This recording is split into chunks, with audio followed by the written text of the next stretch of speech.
Visakha consumer council అనేటటువంటిది 1973లో Andhra university professors అందరూ కలిపి ఈ విశాఖపట్నంలో దీన్ని స్టార్ట్ చేయడం జరిగింది.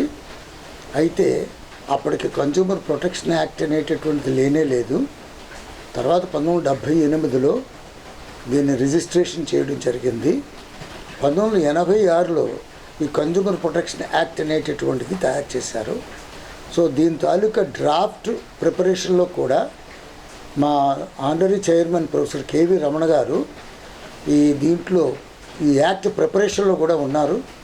పరిగి వసంత్ కుమార్ అని చెప్పేసి మా ఫౌండర్ సెక్రటరీ, వారు కూడా దీంట్లో ఉండటం వల్ల విశాఖ కన్జ్యూమర్ కౌన్సిల్లో ఉన్నటువంటి ఆబ్జెక్టివ్స్ అన్నీ కూడా ఈరోజు వినియోగదారుల హక్కుల కింద ప్రచురించడం జరిగిందనమాట. సో తర్వాత మిగిలినటువంటి ఆర్గనైజేషన్స్ అన్నీ కూడా రావడం జరిగింది. కంబైన్డ్ స్టేట్లోను ఇది ఫస్ట్ ఆర్గనైజేషన్ అండ్ 3-4 ఆర్గనైజేషన్లో ఇది ఒకటి భారతదేశం మొత్తం మీద. అంచేత అప్పటి నుంచి మేము చేసేటటువంటిది ఎక్కువగా కన్జ్యూమర్ అవేర్నెస్, కన్జ్యూమర్ ప్రొటెక్షను, దాని మీద ఎక్కువగా వర్క్ చేయడం జరుగుతుంది. సో ఈ విధంగా మేము పనిచేసేటప్పుడు చాలామంది సెక్రటరీస్ మారారు. సో చైర్మన్ గారు ఇప్పుడేమో బాలమోహన్ దాస్ గారు ఆనరీ చైర్మన్గా ఉన్నారు. మా ప్రెసిడెంట్ గారేమో విమల్ కుమార్ గారు ఉన్నారు. అయితే ఈ ఆర్గనైజేషన్ స్టార్ట్ చేసిన దగ్గర నుండి మేము 1973లో ఇది ఎస్టాబ్లిష్ అయినప్పటికీ నేను ఈ మూమెంట్లోకి 1983లో ఎంటర్ అయ్యాను. సో అప్పటి నుంచి యాక్టివిస్ట్గా ఉంటూ స్కూల్స్లోను కాలేజెస్లోను అవేర్నెస్ ప్రోగ్రామ్ క్రియేట్ చేయడం, వాళ్ళకు ఉన్నటువంటి డౌట్స్ క్లారిఫికేషన్ చేయడం జరుగుతుంది.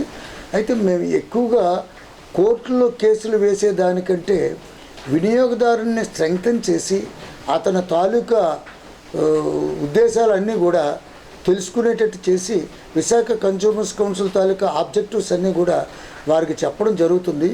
Rights, responsibilities of the Visakha consumers council plus వినియోగదారుని తాలూకా రైట్స్, రెస్పాన్సిబిలిటీస్ కూడా తెలియజేయడం అనేటటువంటి జరుగుతుందన్నమాట. 1999లో వినియోగదారుల మేలుకొలుపు అని చెప్పేసి మేము 100 పేజెస్ బుక్ ప్రింట్ చేయడం జరిగింది. అది 2000 కాపీలు ప్రింట్ చేసి మొత్తం కంబైన్డ్ ఆంధ్రప్రదేశ్ అంతా కూడా డిస్ట్రిబ్యూట్ చేయడం అనేటటువంటి జరిగింది ఫ్రీ ఆఫ్ కాస్ట్. అది గవర్నమెంట్ ఆఫ్ ఇండియా 50,000 ఆ రోజుల్లో ఫండ్ కింద ఇచ్చింది. తర్వాత సిటిజన్స్ చార్టర్ అనేటటువంటిది consumer coordination council, national epics body, దాంట్లో రీసెంట్గా నేను చైర్మన్గా కూడా ఉండి 2024లోనే ఏప్రిల్ తోటి నా పదవి పూర్తయిపోయింది. ఆ ఆర్గనైజేషను ఆల్ ఓవర్ ఇండియా 8 లాంగ్వేజెస్లో 8 భాషల్లో ఈ సిటిజన్ చార్టర్ అనేటటువంటిది ట్రాన్స్లేట్ చేయడానికి ఇచ్చారు. దాంట్లో తెలంగాణ, ఆంధ్రప్రదేశ్కి నేను దాన్ని తెలుగులో అనువదించడం అనేటటువంటి జరిగింది. దాని తెలుగులో పౌరుల అధికార పత్రము అనేటటువంటిది తయారు చేసి ఎమ్మెల్యేలకి, ఎంపీలకి, ప్రిన్సిపల్స్కి, తర్వాత కలెక్టర్స్కి అందరికీ కూడా డిస్ట్రిబ్యూట్ చేయడం అనేటటువంటిది జరిగింది. సో దాంట్లో ఈ ఆర్గనైజేషన్ చేసినటువంటిది పౌరుల అధికార పత్రము. ఇప్పుడు ప్రతి ఒక్కరు దీన్ని సిటిజన్ చార్టర్ మేము మాట్లాడుతున్నాం, మేము మొదలుపెట్టామని అంటున్నారు. ఒరిజినల్గా మొదలుపెట్టింది విశాఖ కన్జ్యూమర్స్ కౌన్సిల్.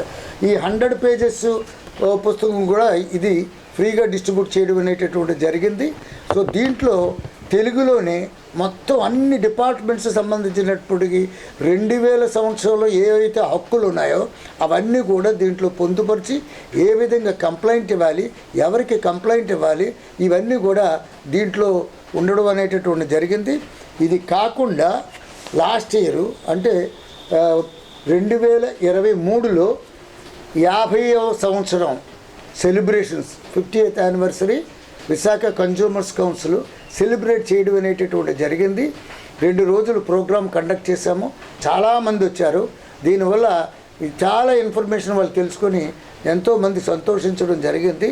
సో ఈ వినియోగదారుల తాలూకా హక్కులను ప్రజల్లో తీసుకెళ్ళి వదిలేయడమే కాకుండా వారి తాలూకా రెస్పాన్సిబిలిటీ ఏంటి, ఏ విధంగా ఈ వినియోగదారుల హక్కులు ఉపయోగించాలి, అదేవిధంగా మిస్లీడ్ చేయడం కానీ మిస్గైడ్ చేయడం కానీ లేకపోతే దీన్ని ఉపయోగించుకొని సెల్ఫ్ డెవలప్మెంట్ చేసుకోవడం అనేటటువంటిది లేకుండా మా వినియోగదారుల ఎగ్జిక్యూటివ్ కమిటీ మెంబర్స్ ద్వారానైతేనేమి మెంబర్స్ కాకుండా ఎగ్జిక్యూటివ్ కమిటీ మెంబర్స్ కాకుండా కేవలం స్కూళ్ళు కాలేజీ రిప్రజెంటేటివ్స్ కూడాను, అదేవిధంగా వినియోగదారుల క్లబ్బులు అని చెప్పేసి కొన్ని సంవత్సరాల క్రితం మొదలుపెట్టడం జరిగింది.